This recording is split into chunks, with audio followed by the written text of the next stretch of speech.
bago pa nakilala ang Boracay ng buong mundo. Ganito ang itsura ng isla noon. Putim-puti ang buhangin, kristal ang linaw ng dagat, napapalibutan ng mga punong nyog. Wala pa noong malalaking mga hotel at resort. Ang meron lang, maliliit na kubo. Wala ring party at nightlife. Tahimik ang paligid. Sa pinakasimple at pinakalikas nitong anyo. Bagay na pinanghihinayangan ng marami na hindi na nila naabutan. Pero alam nyo bang meron pa rin palang bahagi ng isla na pareho pa rin ang itsura sa Boracay noon? Kung saan parang huminto ang panahon. Mula sa Cagban Jetty Port, sumakay ng e-trike pero sa halip na pumunta sa beachfront resorts kung saan naroon ang sikat na white sand beach, sabihan lang ang driver na dalhin kayo sa Barangay Yapak. Nasa dulo ito ng isla. Humigit kumulang 30 minuto ang biyahe. Pagdating doon, ito ang view na sasalubong.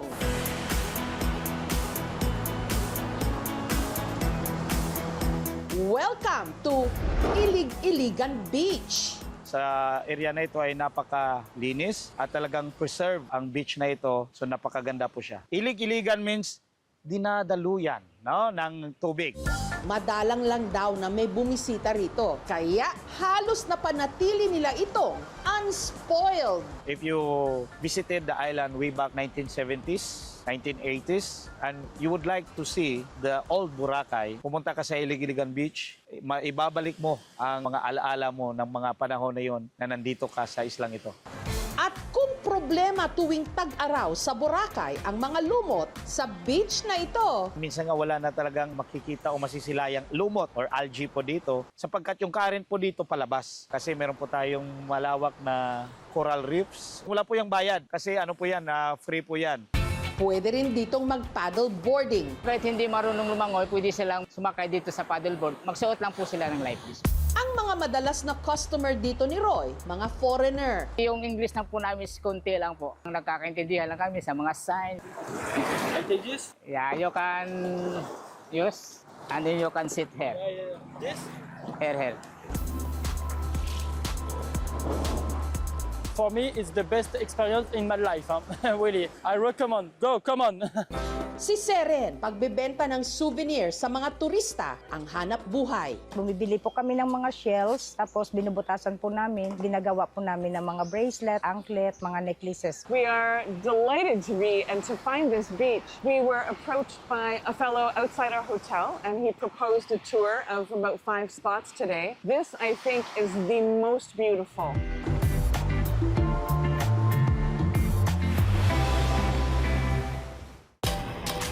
Ang mga pauwi naman galing Boracay pero nabibitin pa rin sa White Sand Beach, pwedeng mag-side trip sa isa pang Pagong Paraiso ng Isla ng Malay. Nasa mainland ito ng Aklan. Bumiyahe papuntang barangay na Asug, maglakad pababa ng 10 minuto at mararating ang Bongbongon Beach. Gaya ng Boracay, putim-puti rin ang buhangin dito.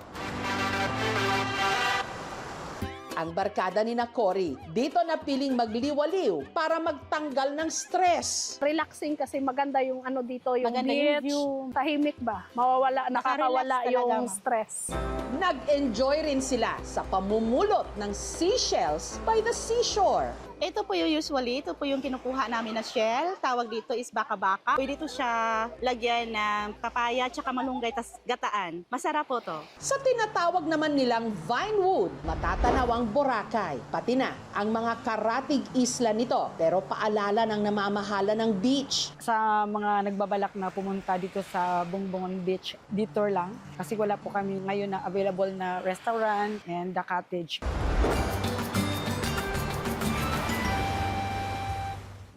20 minutes naman mula sa Bongbongon Beach, may isa pang paraiso na maipagmamalaki ang Aklan. Ang daan lang papunta rito, parang ride sa perya. Taas, baba. Pero sulit naman daw ang biyahilo, lalo't kung ganitong view ang naghihintay sa'yo. Ito ang Hinugtan Beach sa bayan ng Buruanga. Dito ang iyong maririnig, hindi party music, kundi tunog ng mga alon. Hindi siya maingay. As trentahin, di ba? Mas gugustuhin natin yung peace of mind. Nakakawala yung stress. Yes. Masarap pakinggan yung yung alon, yung nature, kaysa maingay ng tao. Naabutan namin ang magkakaibigang ito galing Maynila na sinadya talaga ang Hinugtan Beach. Similar siya sa Boracay, yung view maganda. Ang difference lang siguro is less crowded, mas peaceful ang lugar.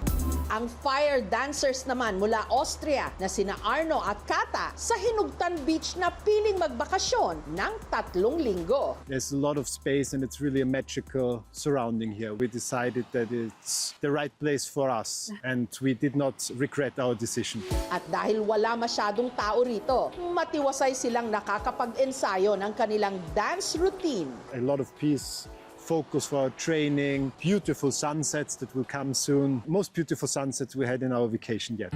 Sa mga gustong mag-overnight sa Hinugtan Beach, may mga pinaparentahan ditong kwarto si Marivic. Pag wala silang baon na mga pagkain dito, pwede sila bumili sa akin. Ang major problem talaga namin yung signal. Pero may ino-offer naman talaga kami na signal. Marami kasi kaming piso wifi dito. Gumanda yung mga kabuhayan namin dito. Dati ang hirap talaga. Gusto namin na marami din bisita para marami din yung income namin. Maging responsable po tayo, lalo-lalo na sa pagtapon natin ng mga basura kung saan-saan. Makakasira po iyon sa ating kalikasan. Habang ang Boracay patuloy na dinadagsa ng mundo sa mga sulok-sulok ng isla, pati na sa mainland nito, may mga dalampasigan na parang inilihim ng kalikasan. Tahimik, presko, at kasing ganda ng Boracay noon. Ang hinahanap mong paraiso, baka nakatago lang pala sa kabilang dulo.